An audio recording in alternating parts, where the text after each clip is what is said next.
Very well. Here is the requested expansion. Essex, and look around you.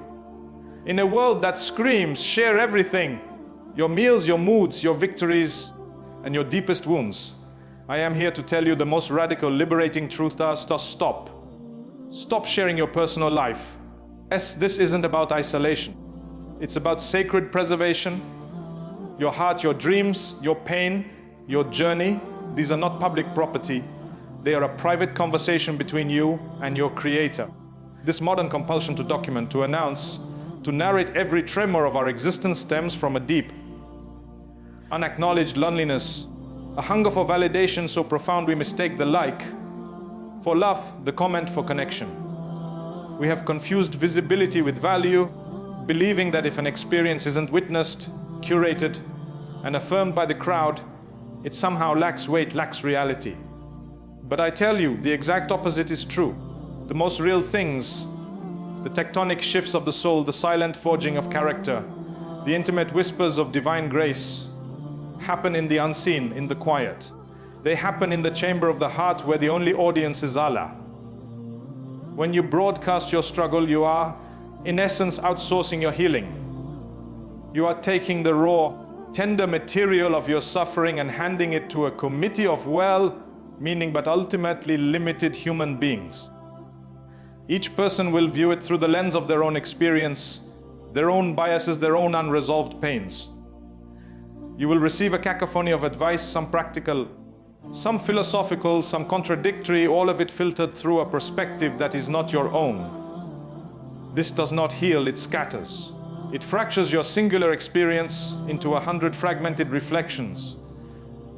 Your pain, which could have been a focused, transformative fire, is instead dissipated into the cool air of public opinion, leaving you with ashes and confusion.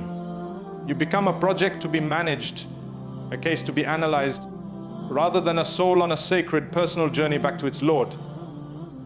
Contrast this with the act of taking that same struggle, that same piercing heartache, and placing it directly, privately, at the divine threshold. Here there is no translation error, no misunderstanding. Al-Alim, the all-knowing, sees the wound in its entirety, understands its origin before you form the words, and comprehends its purpose in the grand tapestry of your life. In that silent submission, that private duo where words fail and tears become the language, you are engaging with a physician who does not need a diagnosis. The healing that commences is holistic, addressing not just the symptom you cried about, but the root you may not even be aware of. It is a healing that often bypasses the expected path. The problem may not vanish, but you are given a new heart with which to bear it. The situation may not change, but your vision is elevated to see the mercy woven within it. This is the healing of Sakinah, a tranquilizing peace that descends not because the storm has ceased, but because you have found an unshakable center within it. This profound process is diluted, even disrupted, when we feel the need to narrate its every stage to an external audience. Consider the nature of seeds. A seed does not grow by being held up to the light and examined by every passerby. It grows precisely because it is buried in the dark, silent earth, where it can break open, send roots down into the unknown, and push a fragile shoot upward, all away from prying eyes. Its most vulnerable, most critical phase of transformation is a secret. Our most profound spiritual and emotional growth follows this same divine pattern. The dark earth is that period of silence, of privacy, of turning inward. The breaking open is the pain or the yearning we feel. The roots are our private supplications, our silent tears on the prayer mat. The emerging shoot is the gradual, strengthening sense of peace, resilience, or new direction that eventually becomes visible. To share the process prematurely is to dig up the seed every day to check on it. It is to expose the tender roots to a scorching sun. It sterilizes the very conditions necessary for growth. Furthermore, guarding your personal life is an act of profound trust in Allah's timing and wisdom. When you achieve a goal after speaking of it endlessly, the victory can feel strangely hollow, its sweetness mingled with the aftertaste of your own earlier boasts. The accomplishment becomes tied to your ego's need for validation. But when a dream is nurtured in silence, watered only by private dua and diligent effort, its eventual fruition arrives as a pure, undeniable blessing. You look at it and know, with a certainty that shakes your soul, this is from Allah. I did my part in the quiet, and He has manifested it in the light. This kind of victory humbles you, grounds you, and strengthens your faith in a way no public achievement ever could. It becomes a secret sign between you and your Rabb, a personal covenant fulfilled. This also applies to our tests. There is a sacred dignity in enduring hardship with patient silence, not a repressed, suffering silence, but a dignified, trusting silence.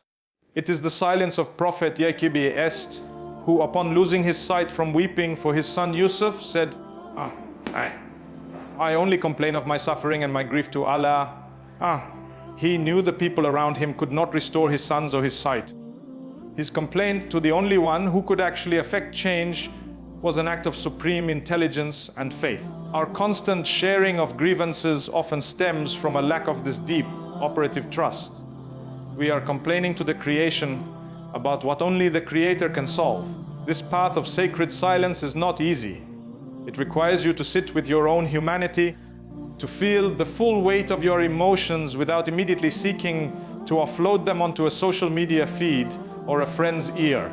It asks you to develop an interior life so rich and resilient that it does not crave constant external affirmation. It is a spiritual discipline. You will feel the urge to share, to vent, to seek that quick hit of sympathy. But in resisting that urge and turning instead to your salah, to your heartfelt dua, to the pages of the Quran, you are building spiritual muscle. You are telling your own soul, my sustenance, my relief, my validation comes from one source alone. And in that realization is a liberation that no amount of likes or comments can ever provide. So I invite you to begin this practice. Start with one thing, a goal you are working toward, a pain you are carrying, a hope that is flickering in your chest. Decide to keep it between you and Allah. Nurture it in the secret garden of your devotion. Speak of it only to Him. Pour out your heart in the depths of the night prayer. Witness how the relationship transforms. You will move from talking about Allah to talking to Allah. And in that intimate dialogue, conducted in the beautiful, potent silence of a trusting heart, you will discover a healing so complete, a strength so profound, and a peace so deep that it will need no announcement. It will simply radiate from you a quiet light that speaks more powerfully than any shared story ever could. For in the end, a soul healed in silence by Allah becomes its own most powerful testimony.